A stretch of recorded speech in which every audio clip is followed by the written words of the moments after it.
So now it's time and open for you and all of your questions, and we've got lots of brilliant questions in the chat already. So please do keep sending them in. And I'll start off with the first one, which I think is for Pete. It's around this question. It is it possible to include urban green space in these calculations? We need to put the green back into green infrastructure. The horticulture and landscape industry can help significantly, worth 24.2 billion to the UK and more room for the growth economy. So Pete, over to you. Yeah, that's a simple one to answer. It's just yes. We absolutely, that's one of the nature-based solutions that we need to be looking at. It's not all, I mean, peatland restoration is a great one, but that's a long way from where people live. But we can see the co-benefits of improving urban green spaces, because it delivers to local biodiversity, human health and well-being, and all the other ecosystem services. They're perhaps even more valuable in urban and peri-urban environments. So I'd say yes, absolutely. Let's get those. Let's get that sector involved. Great, thank you. Next question. If everyone on the planet was allocated an equal share of the global carbon budget, how much change needed is in the UK, including the fellow European nations? So, for example, are we 50% over budget per head or 400%? Is it possible to include urban green space in these calculations? I think that's for you again, Pete. Yeah.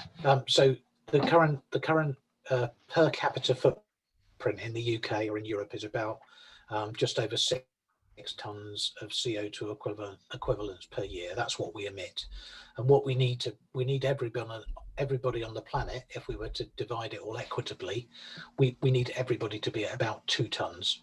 So the simple answer is that we're about 300% over budget on average. With some of the highest consuming individuals, largely the richest individuals in the country, consuming considerably more than that. For example, if they're frequent flyers and if they have a big SUV, their emissions could be considerably higher than the average. But it means that we have to decarbonise society, because a lot of the services that we get are emitting. So as we decarbonise society, we can make choices that reduce our per capita emissions, but it also does need behavioural change. Hence why I talked about waste reduction and diet, because we can't rely on industry and governments to do it all. We as individuals have to change as well. Mm-hmm. The next question is, how much of an issue is the global human population and its growth? If a major issue, what are the solutions? Pete, do you want to have a stab at that? And then I'm actually going to ask Nigel and Yeah, that's Carol, right. because it's a question for everyone really. So Yeah, Pete, first you, then Nigel, then Carol. sure. I don't want to hog the mic too much, but thanks for putting it to me first. Yes, the more people we have on the planet, the more we consume. But it's a really tricky problem. So the best way actually to get population under control is to educate women and to raise people out of poverty. That's been shown again and again. If we educate people, we give women, especially women and young girls, access to education and access to contraception and such like. When we raise people out of poverty, people don't have to have lots of children, because they expect a certain number to die, and they expect to have children to look after them in their old age. So the more we raise people out of poverty, there's a very good correlation between that and the family size coming down. So I think we don't do it by draconian policies. We do it by humanitarian policies which help us co-deliver to that. Thank you. Nigel. Well, yeah, just a little word of caution on the framing of the question, because by far the problem is in developed countries in terms of emissions and emissions per capita, and sort of lifestyles based on production and consumption way beyond planetary boundaries. So we just have to be careful that when we think about population, we don't think that what we need to do is stop people in poor countries from reproducing. I completely agree with Pete that we know those levers of getting people out of poverty and educating young women in particular, other things that lead to that. But the real source of the problem and the real route to the solution is in decarbonising Western societies, which are and Western lifestyles. So we just need to be careful with the framing, that we don't think we don't take our eye off what the real problem is, which is the per capita emissions in our societies. Great, thanks, Nigel. And Carol? I agree with both Pete and Nigel. It's a tricky one. And I just want to say the most vulnerable people now will be even more vulnerable in the future, because, you know, just looking at the coastal developing countries, I mean, especially in the warmer waters, many of the ecosystems, if we keep on doing what we're doing, will be less productive. And so,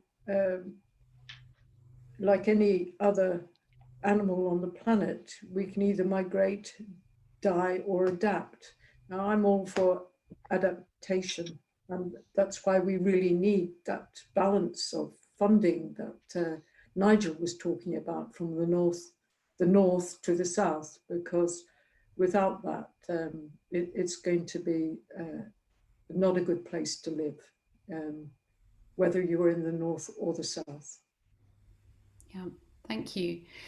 So the next question is, the Intergovernmental Panel on Climate Change have identified the detrimental effects of climate change on oceans. So what approaches are being planned to mitigate those effects in UK coastal areas? Carol, I think that's especially one for you. Cool. Well, the best thing you can do is reduce your CO2 emissions by every means possible, and to achieve net zero as soon as possible. You can also preserve marine ecosystems. You can create marine protected areas, which the UK is doing, and we need more of that. We can consider whether you know, we should be developing more sort of marine energy systems, but we also, everything we do, we have to watch out for maladaptation. So every consequence, everything we do has a consequence. So that there will be trade-offs with everything we do, and we have to be very careful with those trade-offs. And that's where science comes in, is actually understanding what they are. And obviously we need to preserve our marine carbon stores and sequesters, our sinks as well. They're hugely valuable, and I don't think the UK is valuing them as well as it could, or other countries. So I would like to see more investment and research into the whole blue carbon issue. Like forests were 10, 20 years ago, we need that that knowledge so that we can act with a scientific foundation. Thank you, Carol. Can I bring that? Oh yes, I was going to bring you in. Yeah, I just want to add. I mean, I really agree that, you know, there's a real importance, but there's momentum here. And the UK was one of 10 countries, I think it was just over a year ago, announced a commitment to create 30% marine reserves, so 30% of the ocean. I think that's up to 30 countries now, and I think just last week or the week before, Tristan da Cunha announced a 700,000 square kilometre marine park. And I think, I mean, I don't, of course, I don't understand the science like Carol does, although I'm pretty close to Plymouth, Carol. I'm just down the road in Totnes, so it's just a good bit of Devon Mafia on the line here. But yeah, I think this general awareness that setting aside is really important, both on land and on oceans, and there has been significant progress. There was again about another 80 countries committed a leaders pledge on biodiversity, which I think covers, you know, all different ecosystems. So there's, and of course, one thing we haven't talked about, or maybe I missed it because I was a bit late joining, is the next year in China is the 15th COP for the Conference on Biological Diversity.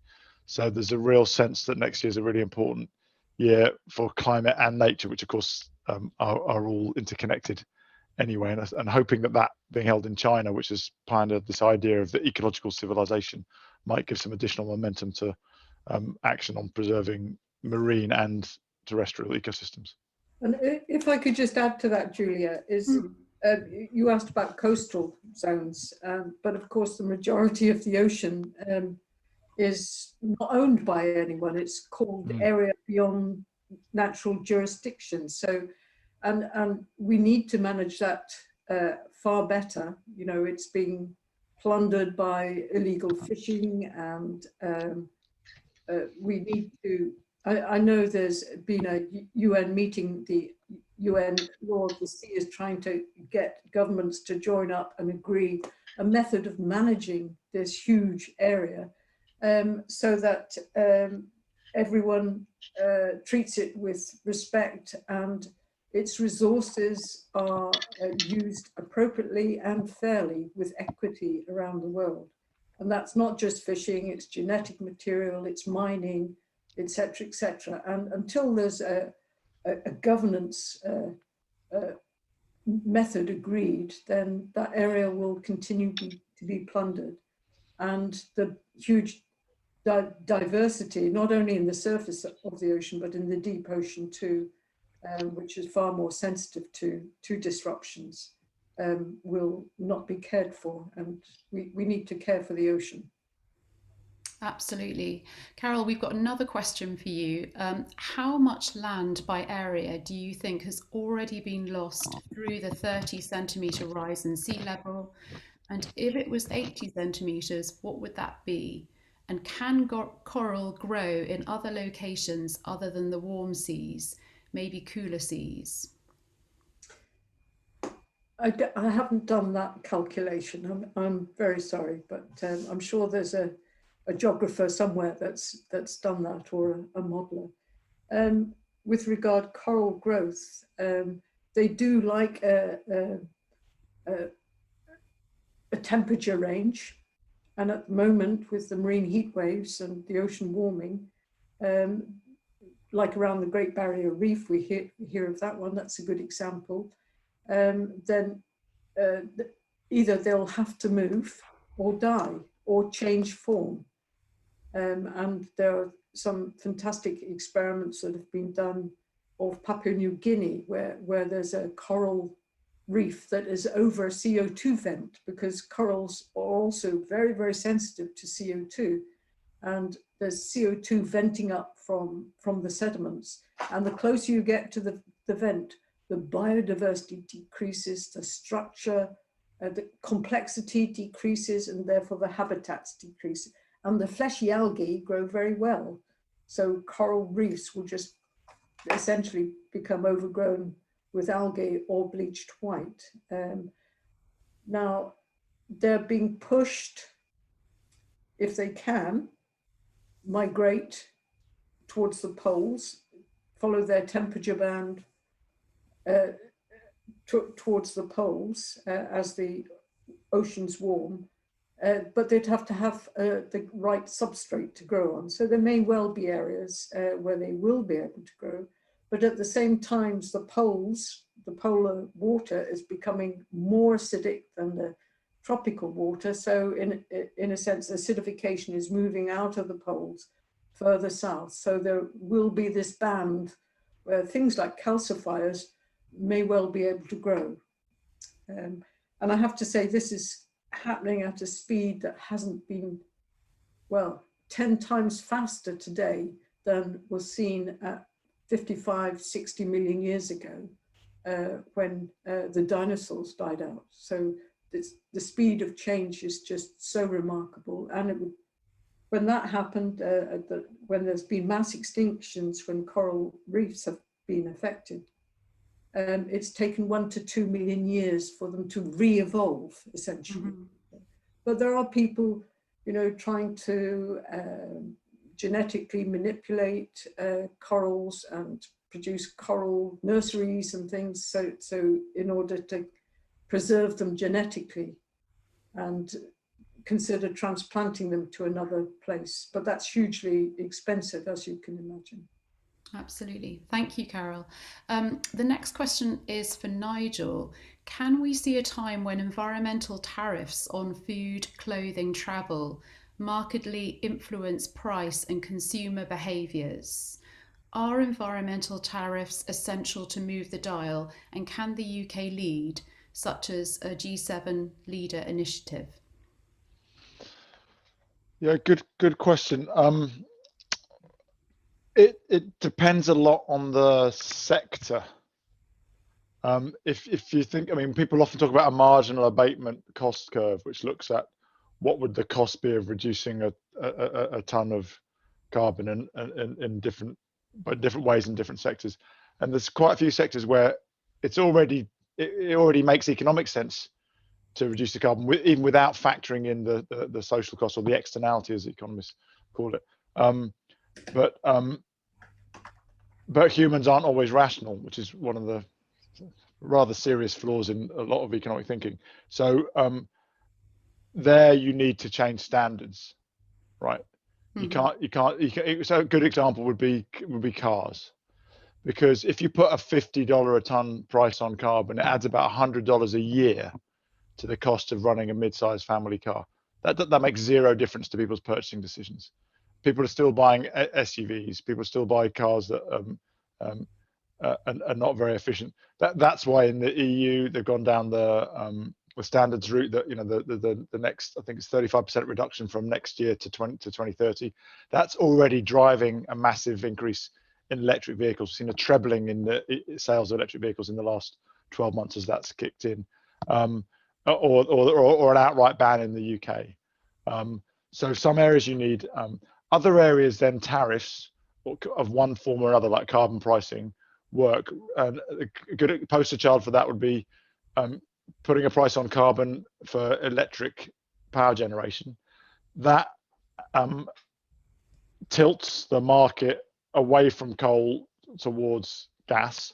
So that has been something which the UK government did, because the EU had a trading scheme which was running at very low price for a long time. So the UK government put in a floor price so that you knew what your minimum return was on an investment. That basically killed coal very quickly. In fact, the UK also said that we'd ban coal by 2025, and that's now been brought forward to 2024. But we're burning hardly any coal already because that carbon price has killed it. So appropriate tariffs can change.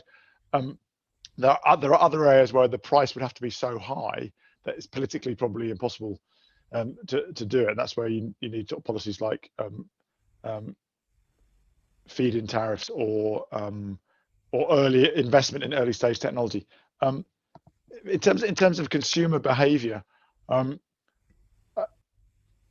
actually the price differential, I mean, the Energy Transitions Commission, which I sat on for a while, did a lovely report called Mission Possible a couple of years ago, looked at the price implication of getting to net zero steel, cement, shipping, flying, etc. In most cases, the price difference is not that great, but you would have to have some sort of mandated change, because even a small price difference, left to their own devices, consumers won't pay. There'll be a deep green cutting edge who will always pay a bit more, but most people won't. So you look at like aviation. We know how to get to zero carbon flying. It's a mixture of more efficiency and electrification of short haul, and then what we call sustainable aviation fuel. Big job for biologists there. But at the moment it's more expensive. So a lot of the work that I'm doing, for example, is we're drawing the S curves, get exponential. Again, biologists all understand exponentials, right?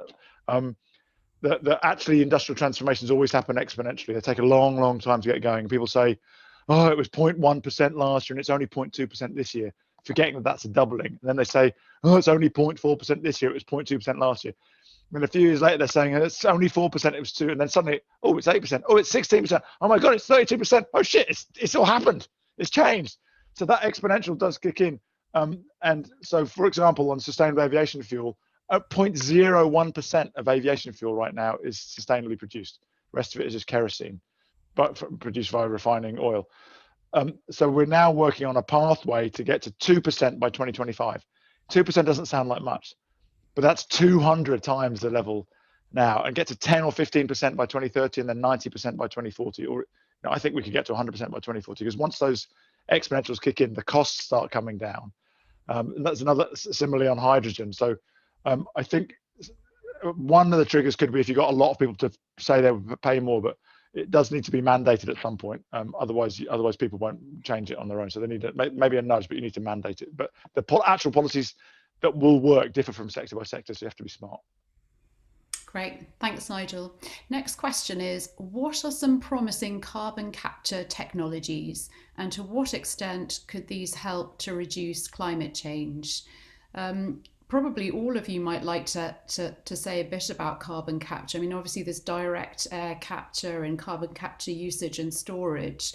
Nigel, did you want to say a few words about CCUS? Yeah, so we know we need to draw down carbon out of the atmosphere. I think that we have been sold a promise that CCS is easy to do and it will be scaled up, and all governments need to do is pay a vast amount of money for a long time. So there's a lot of skepticism about carbon capture and storage from a lot of people, self included. But we have to do it. So there are some biological sources that temporarily, because there's a limit, you can't keep growing more trees, but temporarily, and soils, which I think my colleagues are much better qualified to talk about. Technologically, there are some really promising solutions. There's one company called Solidia that uses CO2 to cure concrete. So normally it's air cured, but now they actually pump CO2 into the concrete mix, and that actually accelerates the curing and embeds concrete. Cement's a big problem. Like cement produces CO2 in two ways. We burn fossil fuels, okay, you can replace that, but also the actual chemical process releases CO2. So cement's are really problematic. So there are some interesting things like actually there, and then there are ways, particularly where you've got a very pure stream of CO2, like from a cement power plant, of actually recombining that to then turn that into fuels. So there are some promising technologies, but at the moment that's looking like an area where there's going to be a lot of innovation. Personally, I mean, I think then again, the Energy Transition Commission has done a lot of work. We won't be using carbon capture to keep burning fossil fuels, because if you just think about it, whatever you do, however clever it is, it's an additional cost.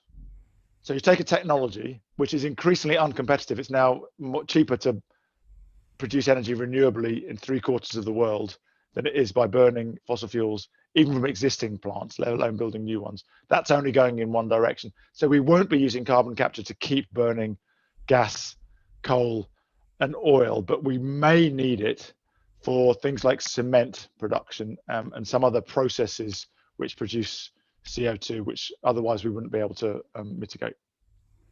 Nigel, thank you. Pete, can I bring you in here as well? I don't know if you want to talk about some of the nature-based.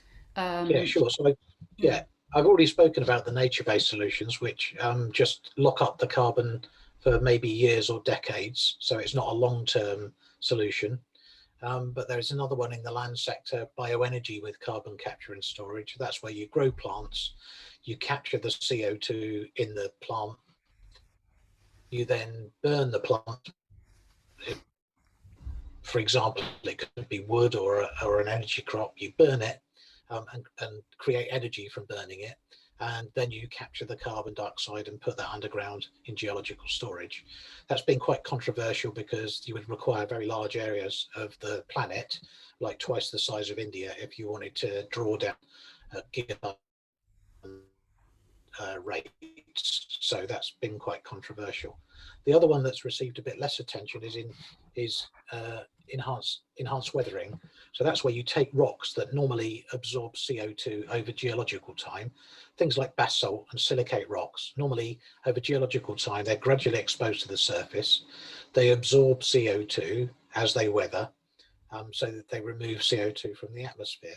What we can do is we can dig up those rocks, mine them, grind them down into really small sort of particles, powder, and that increases the surface area, and then spread that on agricultural land instead of lime. So we're basically spreading it on agricultural land. It helps the crops to grow in the same way that lime does. It de-acidifies soils, and at the same time it's absorbing CO2 from the atmosphere. So that's a process called enhanced mineral weathering, and there's a lot of work going on that at the moment. So there's some work at a Leverhulme Centre on that at the University of Sheffield, which I think is promising. Great, thanks, Pete. Over to you, Carol. Enhanced weathering has been proposed to reduce the amount of acidity in the ocean as well, and essentially removing the CO2, like Pete described on land. But you can imagine the delivery mechanism would require ships, and then you'd have to mix it. And so you may well have the opposite of acidification, where you'd have very high pH before it all mixed in, and that could have an impact as well. So with all these things, you have to really consider how they would work and the carbon costs of delivering these systems. Thank you, Carol. Next question. With responses to the pandemic demonstrating a political priority of perpetual economic growth, how do we get the government to respond to climate change, given that the recommended mitigations necessitate real economic cost?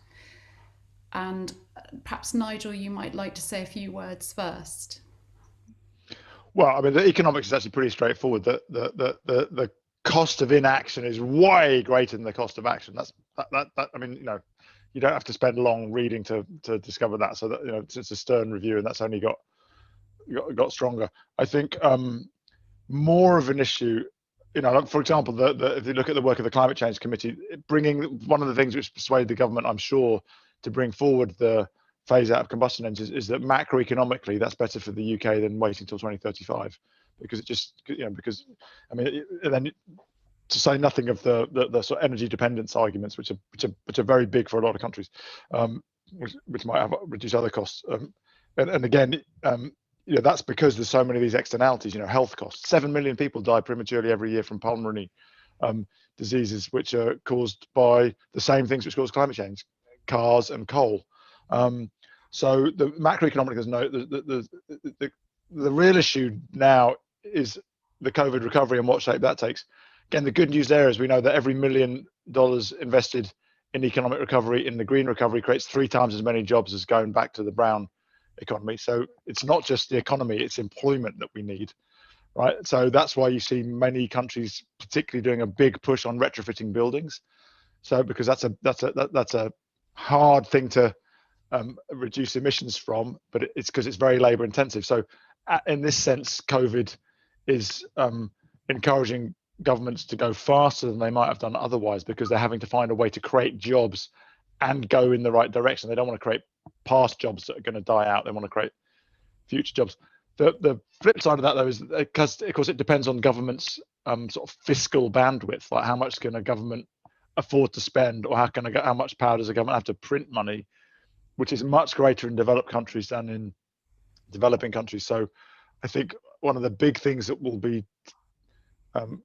important next year will be the global shape of the economic recovery. And so that's why you're starting to hear people talk about debt relief, special drawing rights, ways in which we can collaboratively restart or the whole global economy, not have a 2-speed restart with, you know, risk of 120 million people falling back into extreme poverty and famine as a result of COVID. So the good news there is twofold. Incredible serendipity that the UK and Italy, who are co-presidents of COP26, next year the UK holds the presidency of the G7 and Italy of the G20. It's a remarkable coincidence, and of course, and it's helpful because with the delay as well, and of course, excuse me, the USA under a Biden administration, clearly with a more multilateral stance, will be, you know, we've had G6+1s and G19+1s and all sorts of arguments over the language of climate change, which has really slowed things down. So I think those things should help, but that's still some heavy lifting to be done to find our way to a global green recovery rather than just a northern or a developed green recovery. Absolutely. Thank you, Nigel. Here's a question for Pete. Has there been any research published on the whole life cycle of emissions from human plant-based eating from production to emissions end to end? Yes, there's been a lot of research on that. That's where most of the information on the need to change diet comes from. So there was a paper published by Poor and Nemecek in 2018, which was it just looked at 35,000 life cycles from different food products, and it compared them. And that was a seminal study which really showed that the impact of ruminant meat, for example, is 10 to 100 times greater than the equivalent in terms of either protein or calories or mass of the plant-based diets. So when you do a full life cycle analysis, it comes out even more clearly that the plant-based diet has a considerably lower, 10 to 100 times lower climate impact than the worst ruminant meat sort of diets. White meats, pork and poultry, are somewhere in between the two, but still, nevertheless, they're still significantly higher than the plant-based diets. Great, thanks, Pete. Next question is for Carol. Is there a significant role for art ecology to bring biodiversity to the built environment by building new habitats for species to survive in?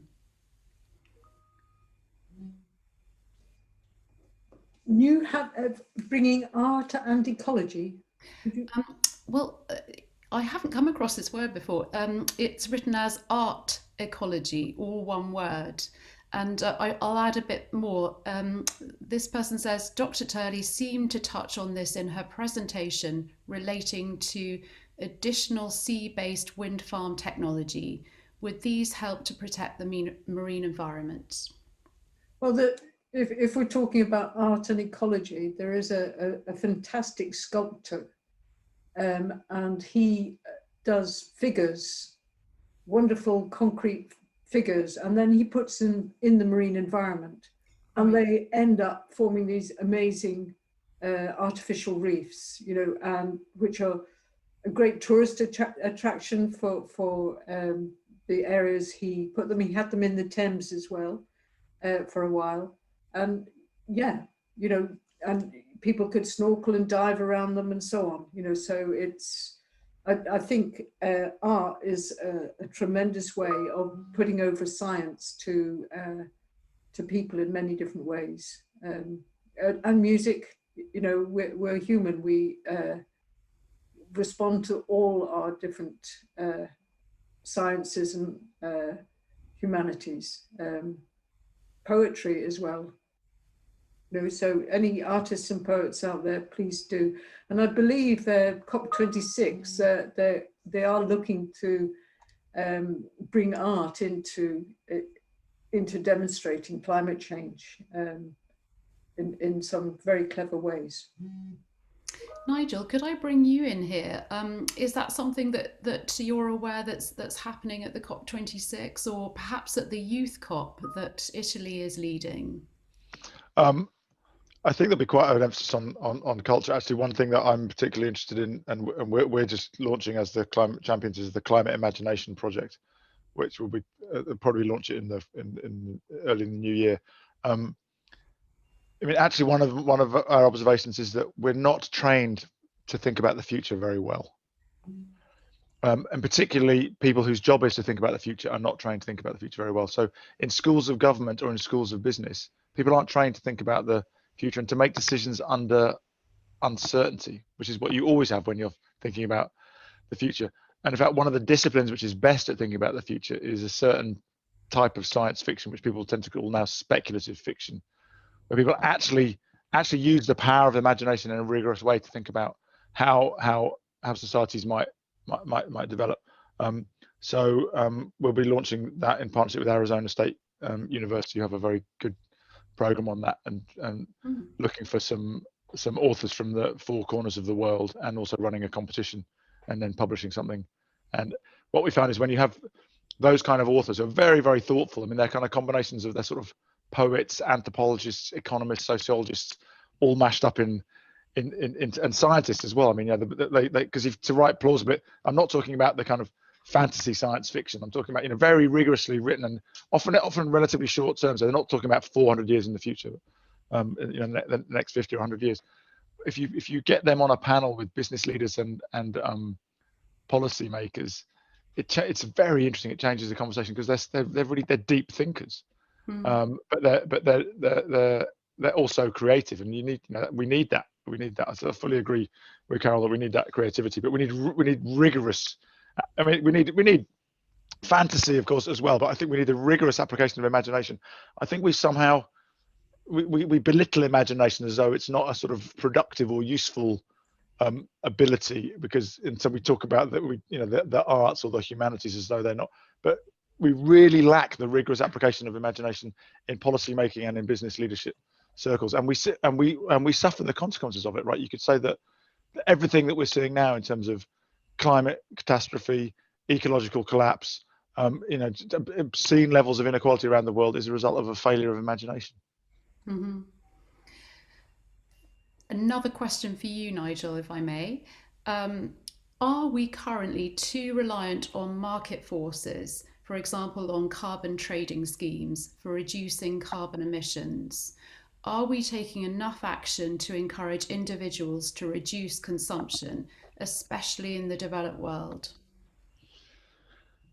Well, I don't think we're not using market forces enough, right? I mean, if we had a price of $100 a ton on carbon, then a lot of things would be happening much faster. Of course, I think I think there's there's a lovely book. I forget his name. He's a development economist from Cambridge, and he's written a book called, I think it's something like 23 Things They Don't Tell You About Capitalism. And anyway, the first one is there's no such thing as a free market, which if you think about it is absolutely blindingly obvious, because a market exists as a set of rules that we agree to abide by. If you don't have rules, you don't have a market. So there's this sort of fantasy idea of a free market. Of course, when people say free market, they mean relatively unfettered, but there's always rules. We set them as society. It's up to us, and that dictates the way that the market evolves. So I think generally speaking, we've lived through an era. I've certainly lived through an era. I worked in industry the first half of my career, when the idea of industrial strategy was like a communist plot. God forbid government should have an opinion about the direction industry should go in.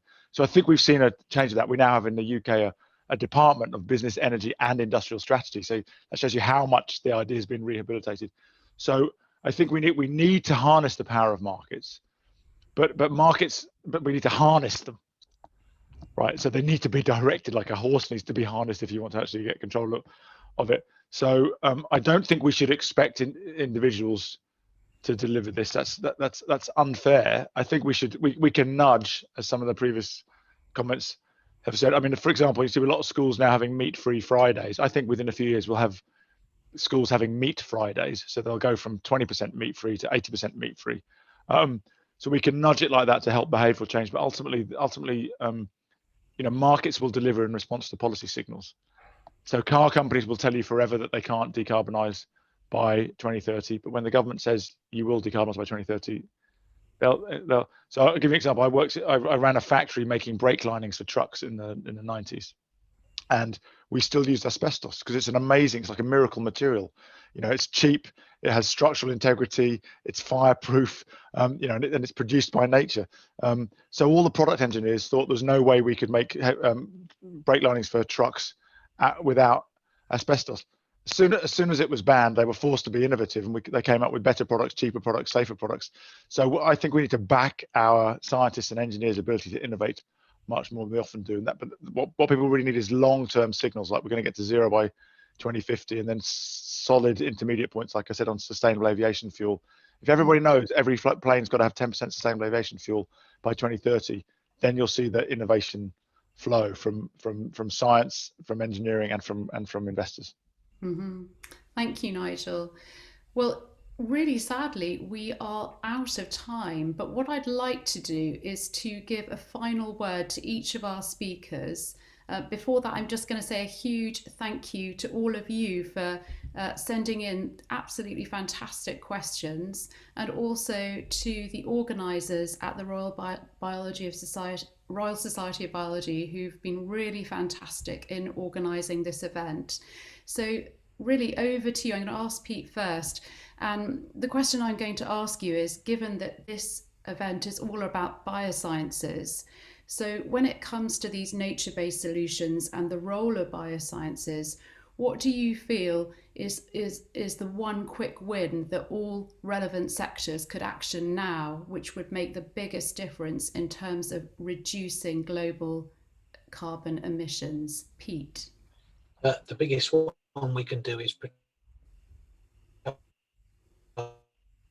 what we've already got. So protecting our existing forests, protecting our existing peatlands, that restore degraded ecosystems and stuff. We have to stop degrading the ones that we've currently got. So that's what I'd say is the... Great, thanks Pete. Carol, what about you from the oceans and cryosphere perspective?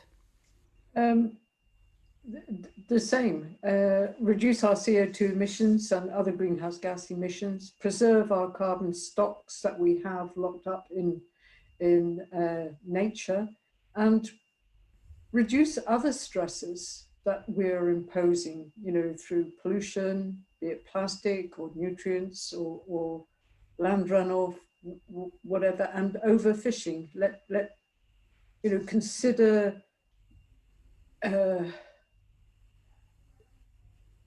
that the productivity in the ocean may well decrease, and therefore the fish will decrease. And so or they may migrate. We have to look for local adaptation, not just global adaptation. We have to help that that fisherman or fisherwoman in really the most vulnerable areas, as well as protect our own systems, and also think big for the whole ocean as well, and protect the whole ocean beyond our coastlines, beyond our economic zones.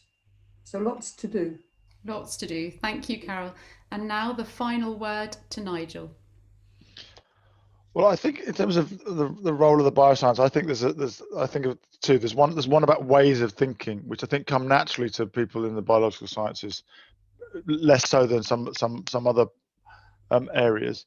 And then there's some solution areas. So let me split it that way. I think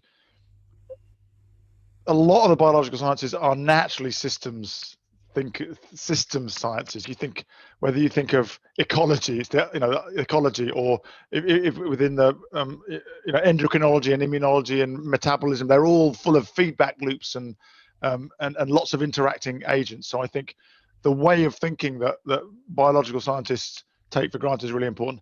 Also, crucially, I mentioned exponential change. Most people just don't understand exponential change, and it's the only way any industrial transformation has ever happened. So we need to drum that into everybody and have them remember, they're 1, 2, 4, 8, 16, 32, 64. It's all over if you're going to 100% mantra.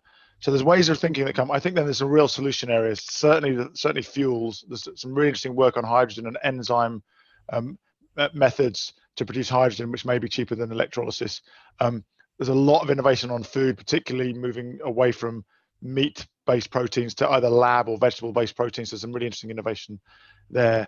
And I think to think of biological sciences as a source of innovation. One of my favorite companies, Stora Enso, I think they're like 800 years old, Finnish forestry company. They've been planting trees and cutting them down for 800 years. You think that's a really boring company. It's become an amazing source of innovation. New materials, new ways of using the chemicals which are in wood, cross-laminated timber to build skyscrapers, new ways of creating fuels from wood products. So I think it's a really exciting area of science that's going to be at the heart of this amazing transformation that's going to create a much better world for us all to live in, even though it's going to be a bit of a bumpy ride in some places on the way. A great way to end. Thank you so much, Nigel. So a big thanks to our speakers, Professor Pete Smith, Dr. Carol Turley, Nigel Topping. Thanks to the Royal Society of Biology, and a huge thank you to all of you. See you all soon. Thank you. Bye-bye.